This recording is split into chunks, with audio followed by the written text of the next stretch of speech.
Halo, selamat pagi semuanya. What an honor bisa ketemu dengan keluarga PMC New York. Ya, senang sekali juga bisa ketemu lagi, kumpul lagi dengan keluarga Pastor Yongki, dengan Tante dan juga dengan Kesia. Saya kalau jalan di New York ditanya ini siapa gitu. Saya bilang ini uncle saya. So, senang sekali bisa kumpul lagi bersama-sama, walaupun melalui Zoom, tapi kita percaya God is omnipresent, Dia hadir di mana-mana, dan yang paling luar biasa, Dia mau hadir di dalam hati kita. Dan saya yakin dan percaya, waktu kita berkata, God, please work in me, berkaryalah dalam hidupku, Dia sangat willing untuk mengerjakan karyanya yang terbaik dalam hidup kita, dimanapun kita berada. Anda di rumah Anda masing-masing, God can still reach you and working through you. Dan hari ini saya ingin mengajak kita membahas tentang ini, konsistensi. Nah, saya merenungkan ya, saya ingin mengawali, bagi yang sudah punya anak nih, saya lihat sebagian ikut Zoom dengan anaknya ya. Buat yang punya anak, atau yang mungkin kita pernah jadi anak, saya juga pernah jadi anak, dan kita semua juga pernah melewati momen itu, ya. Menginspirasi anak kita itu dilakukan berulang-ulang, terus-menerus, kadang juga perlu menginspirasi anak kita, bahkan sampai mereka dewasa. Nah, tapi kita menemukan gini, bahwa motivasi anak-anak kita itu nggak bertahan lama. Ya, dikasih tahu kalau tidak sikat gigi, nanti giginya rusak. Lewat 2 hari dia nggak sikat gigi lagi. Benar nggak? Nah, apa yang terjadi gitu? Kita harus ngajarin lagi mereka. Kita disiplin mereka lagi. Kadang kalau ditanya, did you brush your teeth? Katanya gini, yes, I did. Tapi they didn't do it. So, mereka bisa bohong, mereka bisa pura-pura, ya, udah dimotivasi, diinspirasi. Makan yang sehat, supaya strong, supaya kuat, gitu. Lewat 2 hari, ditanya, did you eat your veggie? Ternyata sama mereka juga enggak dimakan. Nah, Bapak Ibu Saudara sekalian, kenyataannya adalah gini, anak-anak kita, our children, mereka bukan cuma hanya bertumbuh melalui diinspirasi, tapi anak-anak kita bertumbuh melalui ini, melalui disiplin yang konsisten. Saya ulangi sekali lagi ya, anak-anak kita bertumbuh bukan hanya ketika mereka diinspirasi, tapi anak-anak kita bertumbuh ketika ini mereka mengalami disiplin dalam konsistensi yang baik. Nah, kalau kita nggak mendisiplin anak-anak kita, ini realitanya ya, termasuk kita nggak mendisiplin diri kita sendiri, mau dikasih khotbah yang menarik, orasi yang menginspirasi, they're not gonna grow. Karena apa? Motivasi itu terbatas. Ya, inspirasi itu membuat kita semangat, tapi disiplin membuat kita bisa bertumbuh. Nah, saya ingin mengajak kita sebelum membaca pembahasan kita dari Alkitab kita, ada satu teks yang saya ingin ajak kita renungkan pada momen ini adalah gini. Terinspirasi membuat kita semangat, tapi disiplin membuat kita bertumbuh. Boleh kita ketik ini di kolom chat kita masing-masing. Kalau Anda bisa ketik, boleh kita ketik ini ya. Terinspirasi membuat kita semangat, tapi disiplin membuat kita bertumbuh. Inspiration got us excited, but discipline makes us grow. Ya, sekali lagi, terinspirasi membuat kita semangat, tapi disiplin membuat kita bisa bertumbuh. Nah, jujur aja nih ya, sebagai pendeta, kadang kita juga kepingin memotivasi orang, menginspirasi orang, mendorong orang, supaya mereka, wah, bahkan bisa apa? Termotivasi melawan neraka, mengosongkan neraka, dan lain sebagainya. Tapi anehnya gini, motivasi apapun seringkali nggak bertahan lama. Makanya ini yang satu teks yang saya ingin kita bawa pulang adalah gini, terinspirasi membuat kita semangat, tapi disiplin membuat kita bertumbuh. Dan wujud dari disiplin adalah apa? Hal yang simpel ini yang akan kita bahas hari ini adalah ini, konsistensi. Nah, saya kasih contoh ya. Orang bisa punya talenta yang baik, tapi kalau dia tidak konsisten, talentanya nggak kemana-mana. Orang mungkin bisa very gifted, but without consistency, they don't go anywhere. Nah, kalau kita mau bertumbuh, termasuk di dalam Tuhan, dalam pelayanan kita, spiritual kita, ekonomi kita, karir kita, konsistensi is the key. Dan wujud disiplin adalah konsistensi. Konsistensi adalah wujudnya dari disiplin. Ya, boleh kita ketik ini di kolom chat kita masing-masing. Wujud disiplin adalah konsistensi. Konsistensi adalah wujudnya adalah ini, disiplin. Nah, Alkitab ngajarin apa sama kita tentang konsep konsistensi ini? Saya ingin mengajak kita melihat ke Alkitab di Daniel pasal yang ke-6 ayat yang ke-10. Daniel 6 verse 10. Ya.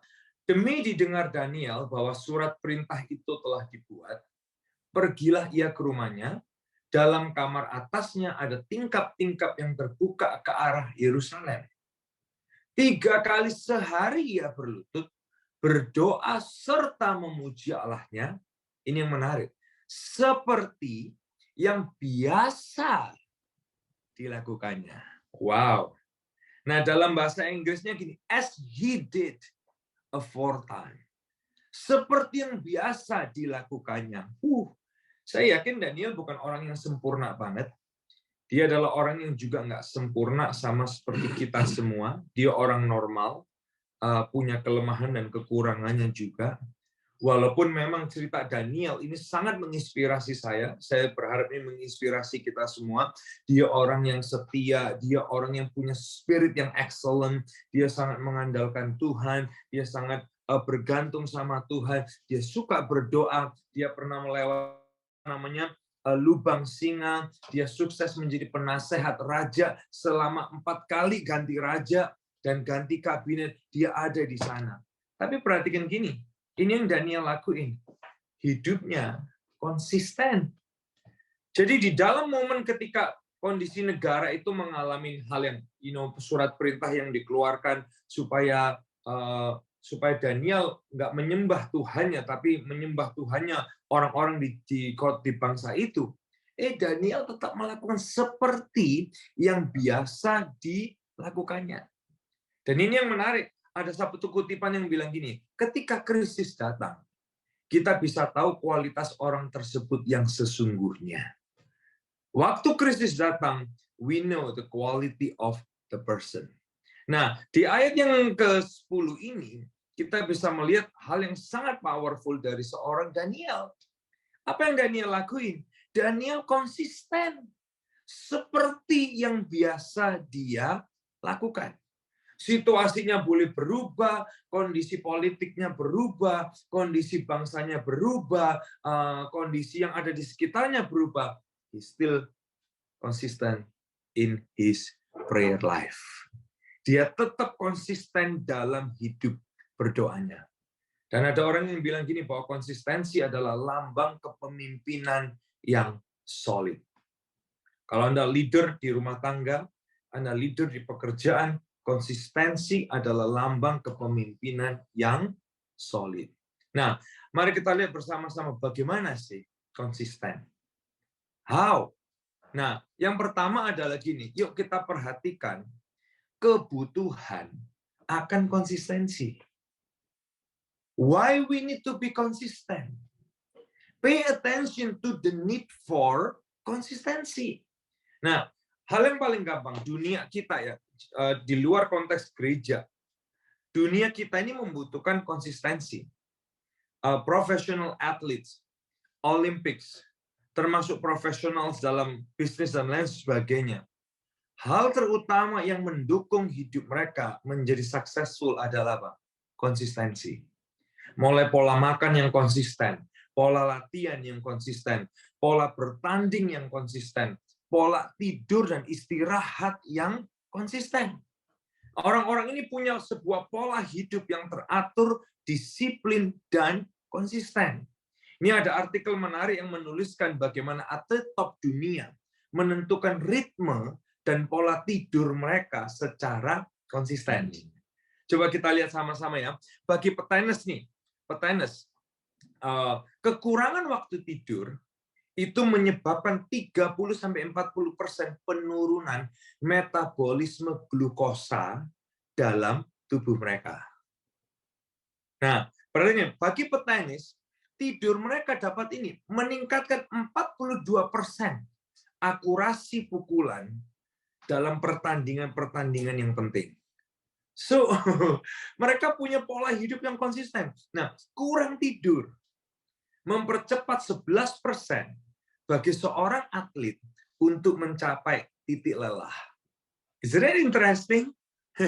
Nah, ini menarik juga. Tidur meningkatkan gini, 4,3% kemampuan decision making dalam sebuah pertandingan yang genting.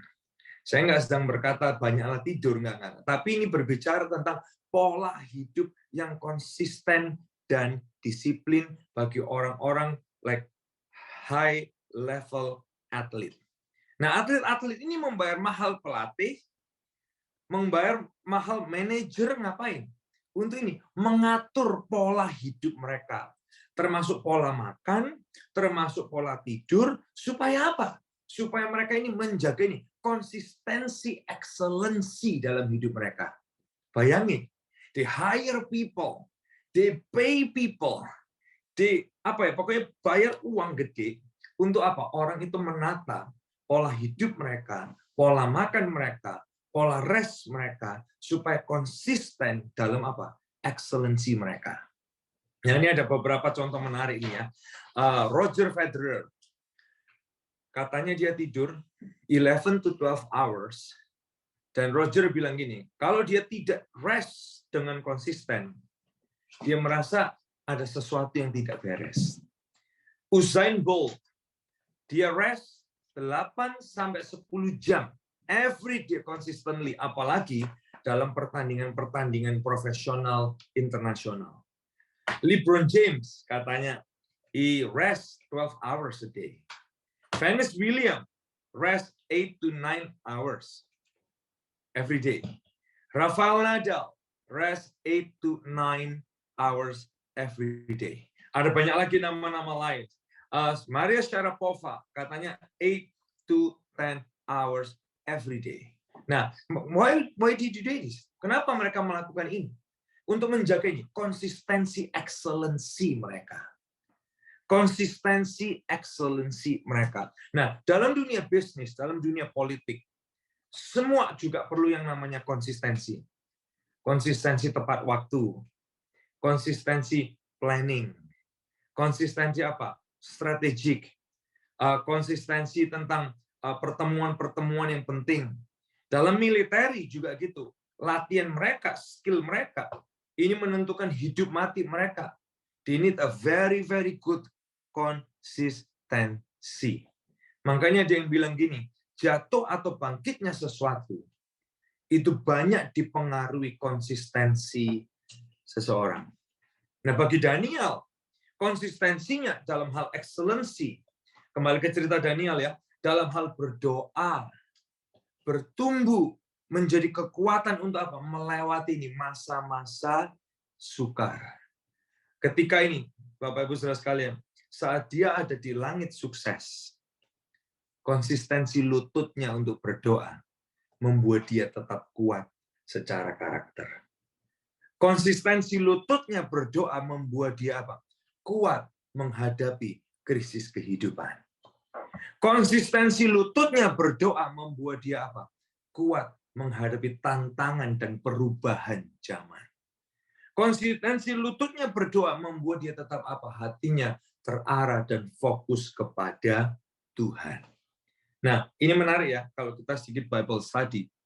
Kata continue, bertahan, melanjutkan, tetap, tekun, ya, itu kan continue ya, tekun, tetap, dan lain sebagainya. Itu mengekspresikan disiplin, dan di dalam Alkitab kita, itu muncul 118 kali di dalam Alkitab kita. Artinya apa? Ini menunjukkan apa? Pentingnya konsistensi untuk kita bisa bertumbuh. Bertumbuh secara skill, bertumbuh secara mental, bertumbuh secara rohani juga sekalipun. Nah, kisah 14 kisah 14 ayat yang ke-22, di tempat itu mereka menguatkan hati murid-murid itu dan menasehati mereka supaya mereka bertekun di dalam iman. Alias apa? Continue in the faith. Bertekun di dalam iman. Nah, inilah pembahasan kita hari ini. Teks kita terinspirasi itu membuat kita semangat. Tapi disiplin yang membuat kita bertumbuh. Ini yang saya alami. Kita pergi lihat conference, wah, sangat terinspirasi. Amazing production, excellent team, excellent detail, benar-benar buat PR banyak, very inspired. Tapi tahu nggak sih, yang bisa membuat itu jadi kenyataan dalam hidup kita adalah apa? Waktu kita konsisten mempraktekannya. Benar nggak ya? Waktu kita konsisten mempraktekannya.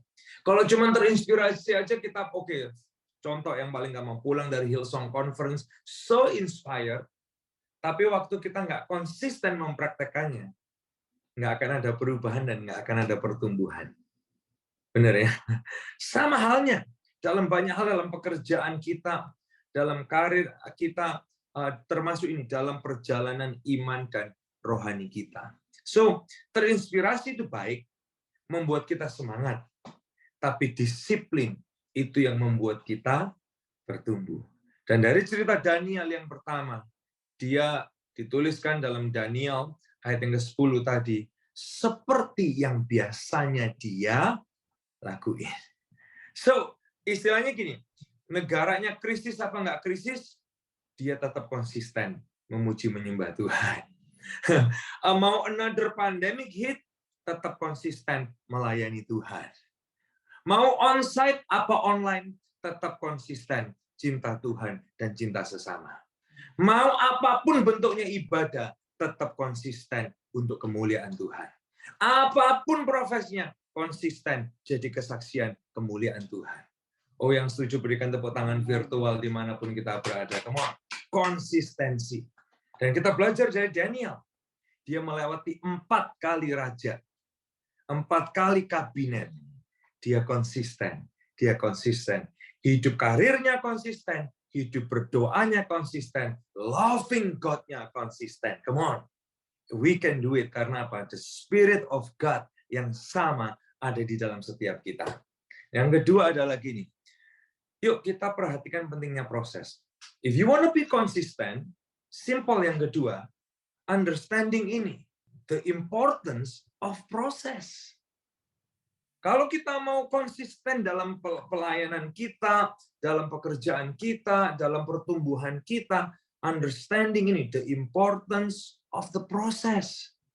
Sekali lagi, disiplin, konsisten itu bicara apa? Bicara proses.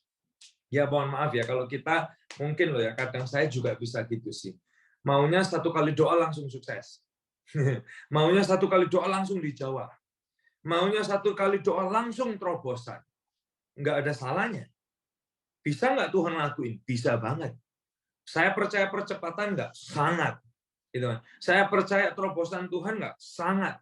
Saya percaya divine moment Tuhan nggak? Banget. Percaya banget. Nah, tapi seringkali Tuhan juga pakai yang namanya proses. Tuhan juga pakai proses. Kalau Anda pebisnis, kadang kita baca buku ya, How to be Successful. Oke, 10 steps to be successful. Bacanya gampang. Finish the book is easy. Proses mengaplikasikannya, itu yang akan merubah kita. Benar nggak? Ya? Proses mengaplikasikannya itu yang akan membuat kita ini growing in your mindset, in your mental, yang membuat kita bisa grow. Nah, sehingga bicara soal bagaimana bertumbuh, kita perlu ini menghargai proses. Bicara tentang how to grow, yang lebih penting adalah gini, understanding the importance of process. Nah, kembali ke Daniel ya. Di satu ayat ini powerful banget tentang konsistensi. Daniel 6 ayat yang ke-10 lagi, kita kembali ya. Daniel 6 ayat yang ke-10. Demi didengar Daniel, surat perintah itu telah dibuat, pergilah ia ke rumahnya. Dalam kamar atasnya ada tingkap-tingkap yang terbuka ke arah Yerusalem. Perhatikan ini, 3 kali sehari ia berlutut, berdoa, serta memuji Allahnya. Imagine, 3 times every day. So before he goes to his office, ini saya membayangkan ya, sebelum dia ke kantornya, he give thanks to God. He adore God. He worship God. Break time, lunch break time, dia kembali berdoa, God, we give you thanks for who you are. You are amazing, God. Use me to be the light and the salt di tengah-tengah bangsa ini. Ya, after work, giving thanks to God, berdoa lagi, memuji Tuhannya 3 times a day.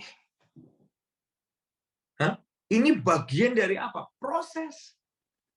Mungkin dia gini, sebagian kita, mohon maaf ya, kadang kita gini sih, Tuhan aku udah doa 3 kali kok Tuhan nggak jawab sih? Tuhan aku udah kayak doa 6 kali nih, kalau kalau 3 kali sehari, 2 days, it's been 6 times, Nothing change, politics situation nggak change, bisa nggak dia gitu? Karena I've been praying, it's already been the 3rd times today, tapi kenapa kok politik situasinya nggak berubah? Atmosfer bangsanya juga nggak berubah. Well, Bapak Ibu Saudara sekalian, kau just fokus apa? The process, glorifying God, worshiping God, praying to God, adoring God. Setiap hari, 3 kali dalam sehari. What a process dalam hidupnya. Dan ini bukan lagi jadi beban, tapi ini jadi kenikmatan. Karena apa? Dia mengerti the power of process. Nah, Paulus juga pernah nulis gini, latihan badani terbatas gunanya. Tapi ibadah, doa kita, baca firman kita, itu mengandung banyak hal yang berguna untuk hidup ini dan hidup yang akan datang. Dan kalau Anda di dunia sekuler, Anda sering dengar ini, practice makes perfect. Practice makes perfect. Nah, practice itu apa? Practice itu Alkitab menjelaskan, it is the process. Practice itu adalah proses kita. Nah, ini saya ambil contoh ya. Dalam Liga Basket Internasional, tiap tahun di Amerika ini, di Amerika, you live in America, ada 250.000 murid SMA Amerika terlibat di pertandingan basket antar sekolah, high school basketball. Nah, dari jumlah itu, from 250,000 students, 12.000 mendapat sponsor kuliah dan sponsor bermain basket. Menarik ya, udah di calm down dari 250.000 murid. Nih berikutnya ya, siap-siap ya. Dari 12.000, hanya 200 diseleksi oleh apa? NBA. Can you imagine? Dari 250, come down to only 200 people selected to NBA. Kita semua tahu NBA itu bergengsi banget, itu tingkat tinggi dunia. Nah, dari 200, get ready? Ready ya? Dari 200, only 50 people akan mendapat tawaran kontrak bermain di NBA. Only 50 people. From 250,000 students. Only 50 people. Lihat ya, lebih lagi ya, lebih spesifik lagi. Dari 50 people ini, only 5 people yang akan dapat posisi inti di tim basketball terkenal di NBA. So if you follow NBA, you probably already know this. And dari 5 orang ini, maybe, hanya ada 2 yang akan bertahan lebih dari 5 tahun di NBA and making it. Nah, pertanyaannya kan gini, apa yang membedakan mereka? Sama-sama punya talenta, sama-sama punya karunia. Benar nggak? It's all athletic people. come with the spirit sportsmanship yang luar biasa. Sama, bedanya apa? Ada orang bernama John Letter, dia berkata gini, yang membedakan adalah kemauan mereka merangkul proses. Diproses. Karena makin tinggi tingkatnya, makin tinggi dia diproses. John Letter memperkirakan yang berkualitas itu setidaknya bisa 20-23 jam berkualitas every week. Setidaknya selama 8 tahun diproses to be the world class yang berbeda dibanding dengan yang lain. And this is process.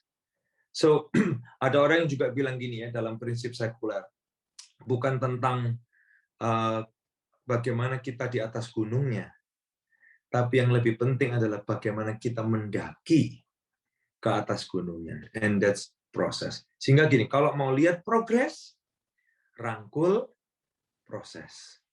Mau lihat progres, rangkul proses.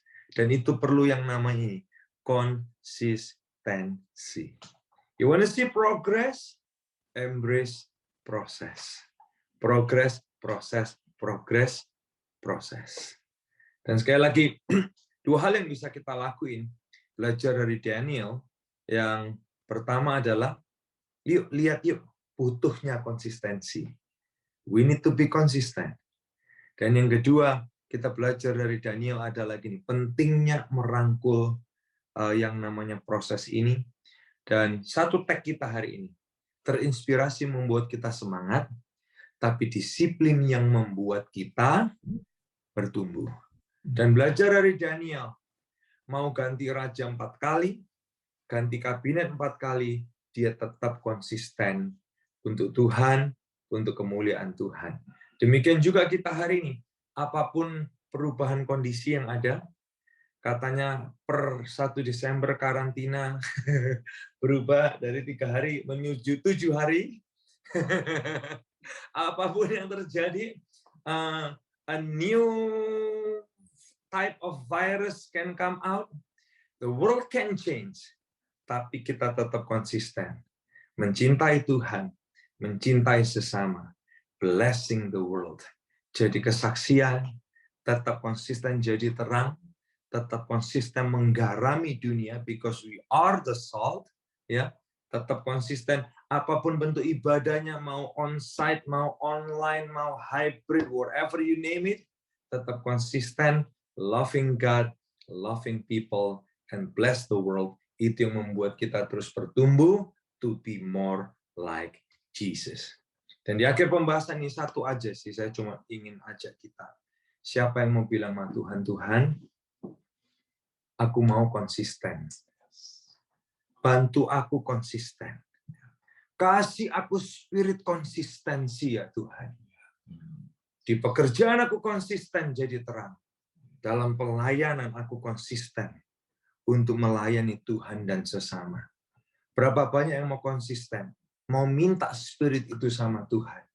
Boleh nggak kita tadakan kedua tangan kita dimanapun Anda berada? Kalau itu Anda di ruang tamu Anda masing-masing. Boleh nggak kita semua dengan mengangkat tangan kita, boleh nggak kita ucapkan doa ini? Tuhan Yesus, ini doaku, buat aku makin konsisten di dalam Tuhan. Beri aku roh yang konsisten. Konsisten melayani Tuhan. Konsisten melayani sesama. Konsisten jadi berkat dimanapun kami berada. Konsisten dalam pekerjaan kami. Konsisten dalam excellency kami. Termasuk konsisten dalam mencintai Tuhan dan sesama. Bapak kami berdoa, Roh Kudus, the Spirit of God saat ini mengalir dalam setiap jemaat. Mereka jadi manusia yang konsisten. Jadi jemaat Tuhan yang konsisten. Mereka punya mentalitas dan spiritualitas dan kualitas Daniel. Konsisten, konsisten, konsisten. Mereka bukan cuma orang anak Tuhan yang hanya senang-senangan seperti yang mereka mau. Bukan hanya tentang yang mereka mau aja. Bukan jadi anak Tuhan yang manja. Bukan jadi orang Kristen manja. Tapi jadi orang Kristen yang konsisten. Melayani Tuhan sesama. Jadi berkat. Spirit Daniel. Holy Spirit. Spirit of God. Yesus sendiri konsisten sampai akhir hidupnya. Melayani kehendak Bapa. Biar kami semua boleh konsisten sampai akhir hidup kami. Melayani kehendak Tuhan aja. In Jesus' name we pray. Amen. Amen. Amen.